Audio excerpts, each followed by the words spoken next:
श्री सद्गुरु महाराज की जय। गुरु महाराज का प्रवचन।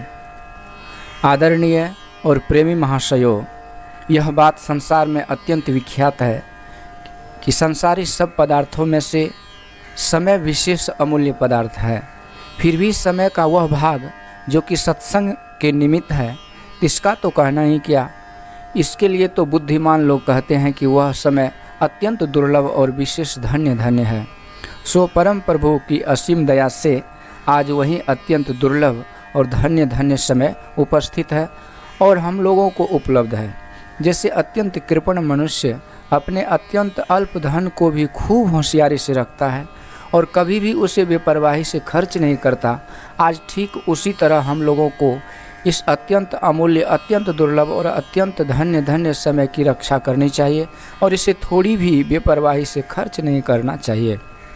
महाभारत की कथा को जानने वाले जानते होंगे कि उस बड़ी लड़ाई में भीष्म से लड़ते समय अर्जुन यदि पल भर भी बेपरवाही करते थे तो भीष्म उनके 10,000 रथियों को मार गिराते थे और पांडवों की भी बड़ी भयंकर हानि होती थी।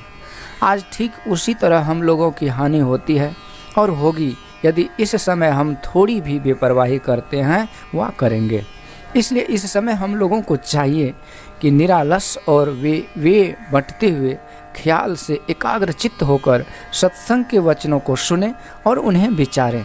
मेरे लिए यह अत्यंत सौभाग्य की बात है कि ऐसे दुर्लभ समय पर कुछ कहने के लिए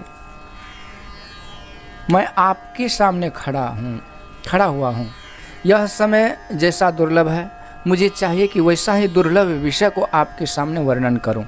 वैसा दुर्लभ विषय ढूंढने पर पता लगता है कि कहाँ ही संत मुनि वेद पुराना और नहीं कछु दुर्लभ ज्ञान समाना। इस हेतु से मैं इसी विषय का वर्णन करना परमोचित समझता हूँ, परंतु इस विषय का वर्णन करना अत्यंत कठिन है। सो इस विषय को कुछ भी जानने वाले अवश्य जानते हैं। इसी कठिनता का वर्णन करने को गोस्वामी तुलसीदास जी ने अपने रामचरितमानस में इस तरह लिखा है।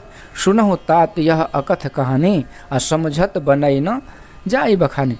ऐसे विषय को मैं पूर्ण रूप से वर्णन करूं, समझने और समझाने के लिए वक्ता और श्रोता दोनों को अत्यंत एकाग्र होकर दिल लगाना चाहिए। महाशयों, ज्ञान का अर्थ जानना है। सारे संसार में प्रत्येक स्थान पर इसकी ही महिमा सूर्य किरणों से भी विशेष चमकीली होकर चमक रही है। यह इसकी महिमा है कि भूगर्भ से अनेक प्रकार के अमूल्य और परम उपयोगी पदार्थों को निकालकर उनसे उत्तम लाभ लिए जाते हैं। यह इसी की महिमा है कि मिट्टी में से अनेक प्रकार के अपूर्व पदार्थ को उत्पन्न किए और बनाए जाते हैं। यह इसी की महिमा है कि गौ, घोड़े और कुत्ते की तरह सीधे जानवरों से और भैंसे, हाथी, चीते और सिंह की तरह अत्यंत बलिष्ठ, निष्ठुर, रक्त पीने वाले और जंगली जानवरों से उन्हें कब्जे में करके उचित काम लिए जाते हैं। यह इसी की महिमा है कि जल, वायु, वाष्प, अग्नि और बिजली इत्यादि जड़ वस्तुओं से अत्यंत आश्चर्यजनक और परम लाभदायक काम लिए जाते हैं। यह इसी की महिमा है कि एक मनुष्य अनेक मनुष्यों पर शासन कर सकता है। यह इसी की महिमा है कि केवल 3 करोड़ अल्पसंख्यक पश्चिमी मनुष्य भारत के 33 करोड़ मनुष्यों को वश में कर लिए हैं और उन्हें अपने गुलामों की तरह पटाते हैं, खटाते हैं। और यह इसी की महिमा है कि मनुष्य अवतार, नबी, फिलासफर, योगी, योगेश्वर और साधु संत कहलाते हैं और संसार में सर्वश्रेष्ठ और सर्वमान्य होकर देवता से भी उत्तम हो जाते हैं। और इसी की महिमा के कारण मनुष्य देह की तारीफ में यह बात उच्च स्वर से पुकार कर कही जाती है कि बड़े भाग मानुष तनु पावा, असुर दुर्लभ सद्ग्रंथन गावा। अधिक कहाँ तक कहा जाए, संसार में जो कुछ करामत है सो इसकी ही है। मनुष्य चोला में यह जिसके पास जितना अधिक व कम होता है वह उतना ही अधिक व कम माननीय और पूज्य होता है। मनुष्य चोलाधारी जिसके पास यह केवल उतना ही हो जितना कि यह एक पशु को मिल सकता है, तो यह प्राणी मनुष्य चोला पहरे हुए पशु से अधिक नहीं कहला सकता है। विचारने से ज्ञात होता है कि ज्ञान 2 प्रकार का है, एक विषय ज्ञान और दूसरा आत्मज्ञान।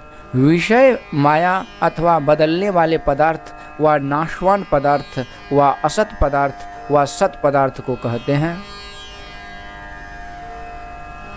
यह सत पदार्थ का अर्थ आंखों से प्रत्यक्ष दिख पड़ने वाले बाहरी नाम रूपधारी पदार्थ जानना चाहिए। इतिहास, भूगर्भ शास्त्र, विद्युत शास्त्र और पदार्थ विज्ञान आदि शास्त्रों से व उन शास्त्रों से जिनमें केवल नाम रूप का विवेचन रहता है व उन शास्त्रों से जिनसे इस प्रकार का ज्ञान मिले कि पानी जिसका नाम है उसको भाप नाम कब और कैसे मिलता है, अथवा काले कलूटे तार कोल से लाल हरे नीले पीले रंगने के रंग कैसे बनते हैं, जिनसे जो कुछ ज्ञान हमें मिलते हैं उन्हें विषय ज्ञान कहते हैं। समास रूप में स्पष्ट जानने के लिए जानना चाहिए कि 3 गुण और विषय पसार चाहे अत्यंत स्थूल हो व अत्यंत सूक्ष्म हो, इस समस्त पसार के ज्ञान को विषय कहते हैं। विषय ज्ञान संबंधी छांदोग्योपनिषद से एक अपूर्व कथा व्यक्त होती है। नारद ऋषि सनत कुमार अर्थात स्कंद के यहाँ जाकर कहने लगे कि मुझे आत्मज्ञान बतलाओ। तब सनत कुमार बोले कि पहले बतलाओ कि तुमने क्या सीखा है, फिर मैं बतलाता हूँ। इस पर नारद जी ने कहा कि मैंने इतिहास पुराण रूपी 5वें वेद सहित ऋग्वेद प्रभृति समग्र वेद, व्याकरण, गणित, तर्क शास्त्र, काल शास्त्र, नीति शास्त्र, सभी वेदांग, धर्म शास्त्र, भूत विद्या, क्षात्र विद्या, नक्षत्र विद्या और सर्प देवजन विद्या प्रभृति सब कुछ पढ़ा हूँ, परंतु जब इससे आत्मज्ञान नहीं हुआ तब तुम्हारे यहाँ आया हूँ। इसका सनत कुमार ने यह उत्तर दिया कि तूने जो कुछ सीखा है वह तो सारा नाम रूपात्मक है। सच्चा ब्रह्म इस नाम ब्रह्म से बहुत आगे है। इस नाम रूप से अर्थात सांख्यों की अव्यक्त प्रकृति से अथवा वाणी, आशा, संकल्प, मन, बुद्धि और प्राण से भी परे एवं इनसे बढ़ चढ़कर जो है वही आत्मरूपी अमृत तत्व है।